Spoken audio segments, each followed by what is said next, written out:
அதிதி பைரவி ஆன்மீகம் YouTube channel சார்பாக அனைவருக்கும் வணக்கம். 12/8/2024 இன்று வளர்பிறை அஷ்டமி.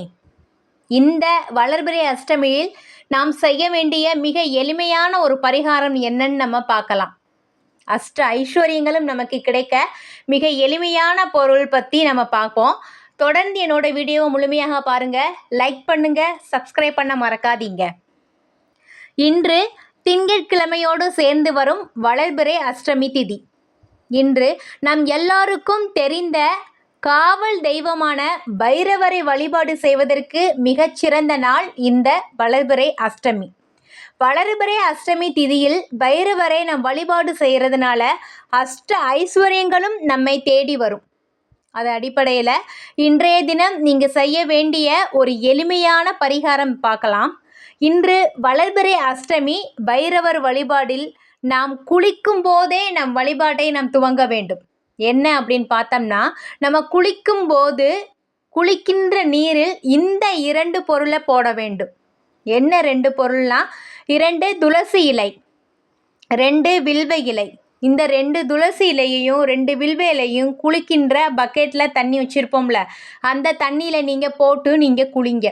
நீங்கள் சுடுதண்ணியில் நீங்கள் குளிக்கிறதா இருந்தாலும் பரவாயில்ல, அந்த துளசி இலையும் வில்வ இலையும் சுடுதண்ணிலே நீங்கள் போட்டுருங்க. வெது வெதுப்பான தண்ணியில் போட்டாலும் பரவாயில்ல, 5 நிமிஷம் அப்படியே இருக்கட்டும். அதுக்கப்புறம் அந்த நீரை எடுத்து நீங்கள் குளிங்க.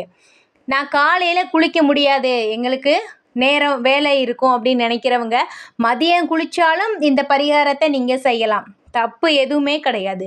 நாங்கள் சாயந்தர நேரம் மாலையில் தான் நாங்கள் குளிப்போம் அப்படின்னா மாலை நேரத்துலையுமே இந்த 2 பொருளை நீங்கள் போட்டு குளிக்கலாம். அதில் எந்த ஒரு தவறுமே கிடையாது.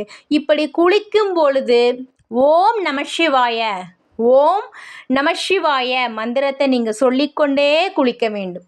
இன்றைய தினம் இந்த தண்ணீரில் குளிக்கும்போது உங்களோட உடம்பு பிடித்த பீடை கஷ்டநிலை எல்லாமே நீங்கும். லக்ஷ்மி கடாட்சம் கிடைக்கும்.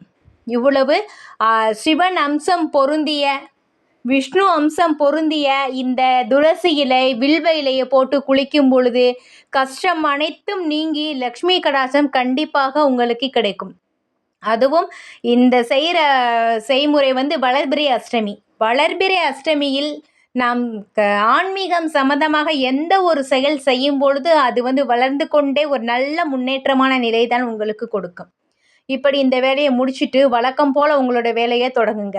இன்று சாயந்தர நேரம் மாலை வேலை உங்கள் வீட்டு பக்கத்தில் சிவன் ஆலயம், சிவன் கோயில் இருந்தால் சிவன் கோயிலில் உள்ள பைரவர் சன்னிதானத்துக்கு போங்க. போகும்போதே ஒரு எலுமிச்சம்பழம் வாங்கிட்டு போங்க. தனியாக பைரவர் கோயில் இருந்தாலும் பரவாயில்ல, அங்கு உள்ள பைரவரையும் நீங்கள் வழிபாடு செய்யலாம். அப்படி பைரவர் கோயிலுக்கு போகும்போது எலுமிச்சம்பழம் வாங்கிட்டு போங்க உங்கள் கையில். அந்த எலுமிச்சம்பழத்தை வச்சுட்டு பைரவரை பார்த்து நீங்கள் சாமி கும்பிடணும். அஷ்ட ஐஸ்வர்யங்களும் எனக்கு கிடைக்கணும் அப்படின்னு மனதார பிரார்த்தனை செஞ்சுக்கோங்க. அந்த கோவிலில் இருக்கிற அர்ச்சகர்கிட்ட இந்த எலுமிச்சம்பழத்தை கொடுத்து பைரவருக்கு விருப்பமான செவ்வரளி பூவை நீங்கள் மாலையாக தொடுத்து இன்றைய தினம் கொடுங்க. வளர்பிறை அஷ்டமி நாளில் உங்கள் பேரை சொல்லி அர்ச்சனை செஞ்சுக்கோங்க. இன்னைக்கு இந்த எலுமிச்சம்பழத்தை பைரவரோட பாதத்தில் வச்சு வாங்கிட்டு உங்கள் வீட்டு பூஜை அறையில் வைத்து நீங்கள் வழிபாடு செய்ய வேண்டும். முதல்ல குல தெய்வத்தை நினைத்து நீங்கள் வழிபாடு செய்ய வேண்டும். காவல் தெய்வமான பைரவரையும் நினைத்து நீங்கள் வழிபாடு செய்ய வேண்டும். இஷ்ட தெய்வத்தை நினைத்து நீங்கள் வழிபாடு செய்யுங்க. இந்த வளர்பிறை அஷ்டமி நாளில் கஷ்டம் அனைத்துமே நிச்சயமாக உங்களுக்கு தீரும். எப்படி வேண்டணும்னா, என்னோட குடும்பம் சுபிக்ஷமாக வர வேணும், என்னோட தொழிலில் நல்ல முன்னேற்றம் வர வேண்டும், அஷ்ட ஐஸ்வர்யமும் பெருக வேணும்னு நீங்கள் ஒரு பாசிட்டிவான வார்த்தையாக நீங்கள் சொல்லணும். இந்த வளர்பிறை அஷ்டமி நாளில் நெகட்டிவாக எந்த வேர்ட்ஸும் நீங்கள் யூஸ் பண்ண வேணாம். சாமி கும்பிடும் போது எலுமிச்சம்பழத்தை அப்படியே வாங்கி என்ன பண்ணுறீங்கன்னா, பூஜை அறையில் வச்சு வழிபாடு செஞ்சதுக்கப்புறம் எடுத்து உங்கள் பீரோவில் வைங்க. மன நிறைவோடு பைரவர் நினச்சி இந்த வழிபாட்டை நீங்கள் மேற்கொள்ளுங்க. செல்வ நிலை உங்கள்கிட்ட படிப்படியாக உயரத் தொடங்கும். இந்த அஷ்டமி நாள் எக்காரந்த கொண்டு முக்கியமாக எதிர்மறையான வார்த்தையை சொல்லி நீங்கள் வழிபாடு செய்ய வேணாம். எனக்கு கஷ்டம் இருக்குது, என்கிட்ட கடன் இருக்குது, இவ்வளோ கவலைகள் இருக்குது, இந்த வார்த்தை எதுவுமே வேணாம். இன்னைக்கு நல்ல நேர்மறையான வார்த்தையை சொல்லி நீங்கள் வழிபாடு செய்யுங்க. உங்கள் வாழ்க்கையில் எல்லாமே வளர்ந்து கொண்டே போகும். ஏன்னா அவ்வளவு விஷயம் இந்த வளர்பிறை அஷ்டமி நாளில் பைரவரை நம் வழிபாடு செய்யும் பொழுது நிச்சயம் உங்கள் குடும்பத்திற்கு ஒரு நல்ல முன்னேற்றம், ஒரு நல்ல ஒரு பரிகாரம் தான் இது. நல்ல பலன் கொடுக்கும். அதனால் முடிந்த அளவுக்கு இன்றைய தினம் நீங்கள் பைரவர் கோயிலில் போய் நீங்கள் வழிபாடு செய்யுங்க. அவருக்கு விருப்பமான மலர் செவ்வரளி வாங்கி கொடுங்க.